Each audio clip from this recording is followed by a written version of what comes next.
চিকিৎসা বিজ্ঞানে এই বছর যৌথভাবে নোবেল বিজয়ী হয়েছেন যুক্তরাষ্ট্র এবং জাপানের 3 বিজ্ঞানী। বিজয়ীরা হলেন যুক্তরাষ্ট্রের বিজ্ঞানী মেরি ব্রাঙ্কো, ফ্রেড রামস্টেল এবং জাপানের শিমন সাকাগুচি। পেরিফেরাল ইমিউন টলারেন্স নিয়ে গবেষণার স্বীকৃতি স্বরূপ তাদেরকে এই পুরস্কার দেওয়া হয়েছে। দ্য নোবেল প্রাইজের ওয়েবসাইটে বলা হয়েছে, মানবদেহের শক্তিশালী রোগ প্রতিরোধ ব্যবস্থা অবশ্যই নিয়ন্ত্রিত থাকতে হয়, তা না হলে এটি অন্য অঙ্গ প্রত্যঙ্গকে আক্রমণ করতে পারে। মেরি ব্রাঙ্কো, ফ্রেড রামস্টেল এবং শিমন সাকাগুচি এই ক্ষেত্রে যুগান্তকারী আবিষ্কার করেছেন, যা রোগ প্রতিরোধ ব্যবস্থাকে শরীরের ক্ষতি করা থেকে বিরত রাখে।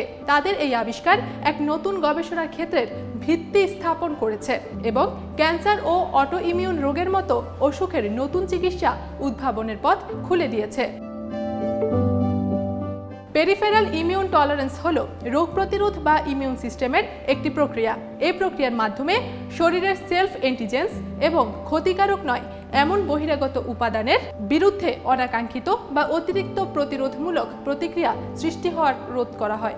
বাংলাদেশ সময় সোমবার বিকেল 3:30টায় সুইডেনের স্টকহোমে চিকিৎসা বিজ্ঞানে নোবেল বিজয়ীদের নাম ঘোষণা করা হয়।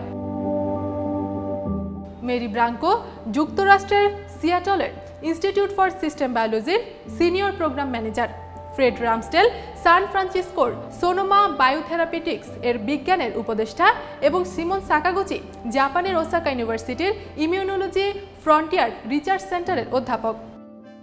নোবেলজয়ী এই বিজ্ঞানীরা পাবেন একটি মেডেল, একটি সনদপত্র এবং মোট 11 মিলিয়ন বা 1,10,00,000 সুইডিশ ক্রোনা। যেসব বিভাগে একাধিক নোবেল বিজয়ী থাকবেন তাদের মধ্যে এই 1,10,00,000 সুইডিশ ক্রোনা ভাগ করা যাবে।